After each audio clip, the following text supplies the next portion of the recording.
Hello, it's me, Cubby, and Kiara, with another personal spin. And today we are going to review Metallica's Hardwired To Self-Destruct, which was released about 3 weeks ago in 2016 on Blackened Recordings, which is their own record label, as far as I can tell. Now, I don't normally compare albums to other bands' albums. I like to try and review it and base my feelings on the album based on its own merits and whatever the opposite of merits is. However, I couldn't resist listening to this and Saint Anger just to compare them, and I used to be quite controversial with my opinion on Saint Anger, and I quite liked it. I found the snare drum annoying, the legendary annoying snare drum, but I otherwise found it pretty good.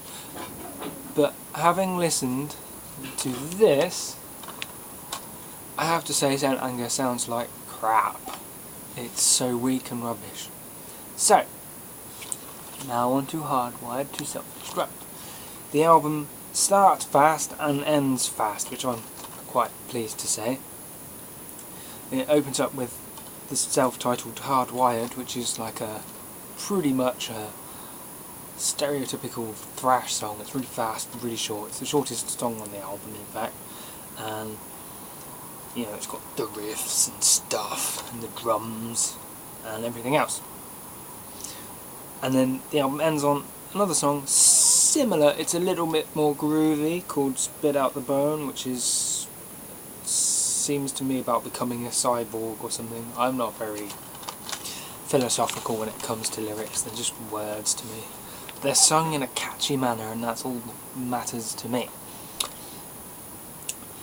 What I find interesting about this album is they've released it on 2 discs, so it's effectively, it's like a double album but the length of one really long CD, which I actually prefer to just one really long CD. However, I can't help but think maybe they should have just released disc 1 as one album, and then in a couple of months' time or something release disc 2 as another album. Although I would have paid more for it, I think I actually would have preferred it. Just throwing it out there. Anyway, in terms of music, every single song on this album, bar 1 or maybe 2, I haven't quite decided, sound like they were written to be the catchiest and bestest songs they could possibly do, and were written to be like #1 singles, only not, obviously. And with that in mind, it's a really, really, really solid release. Really solid. It's got some solos in it, which they haven't done for a while, or at least since the last album, which was 8 years ago. Some work, some are a little bit weird. There's one on, I think it's Man Unkind, or no, it's on Am I Savage. It's a bit sort of like, what the hell? And there are a few other moments like that in the songs, but generally all 12 of the songs are just, something about them is really catchy. It's certainly the quickest 70 minutes on an album I've listened to in a while, that's for sure. So that's good. What else can I say about it? James Hetfield sounds much more alive with his vocals on this album than he has on the last couple of albums.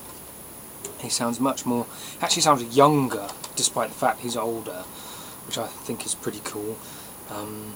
He doesn't really try anything new, but what he does do, he delivers with gusto and panache and other Italian sounding words that mean the same thing, which is cool. Again, same with the guitars, they're really good riffs. I didn't really notice Robert Trujillo, I don't know how you pronounce his name, Rob's riffs, you know, bass lines, they seemed sort of pushed back. I mean, it was there, but it didn't really seem to play anything other than exactly what the guitars were playing. So that was a bit interesting.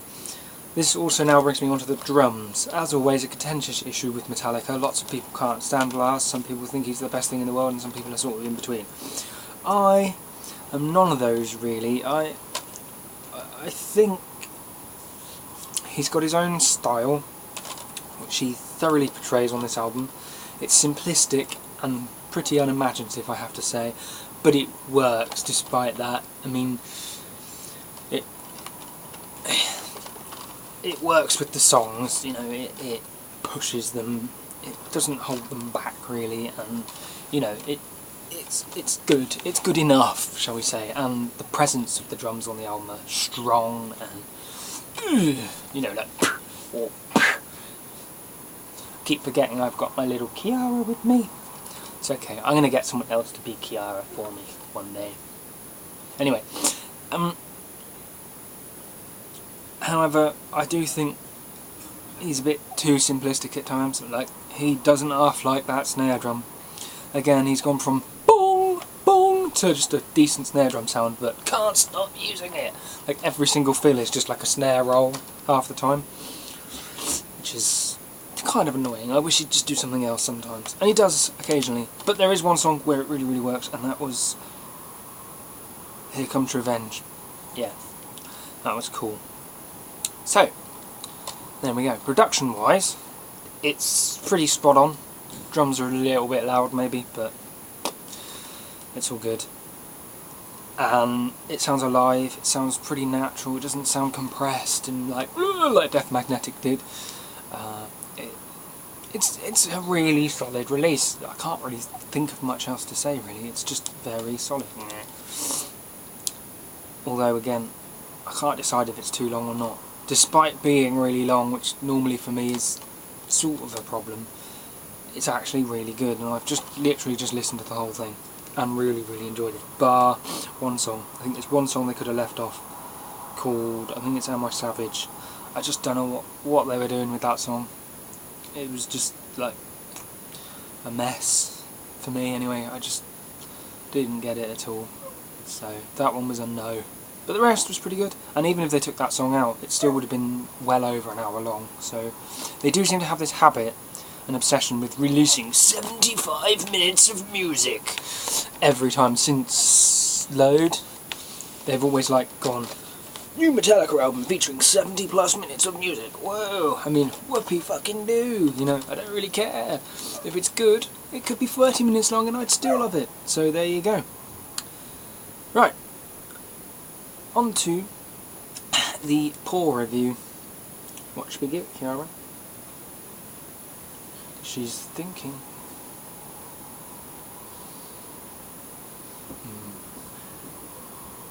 We're gonna give it 8. It's really solid. 1, 2, 3, 4, 5, 6, 7, 8. 8 out of 10 pours. Woo. And of course, the ultimate question of, can you dance to it while drunk? Yes, yes you can. Well, thank you for watching. This has been a review of Metallica's Hardwired. No, it's not. It's Metallica's I can't say it. It's Metallica's Hardwired to Self-Destruct. Ooh, like that. Yeah. So, thank you for watching, and I will see you soon with another review of let's just look at my CDs. Something. Haha, got you. This has been me, Cubby, and this is Kiara with her personal spin. Thank you for watching, and I'll see you soon. Bye.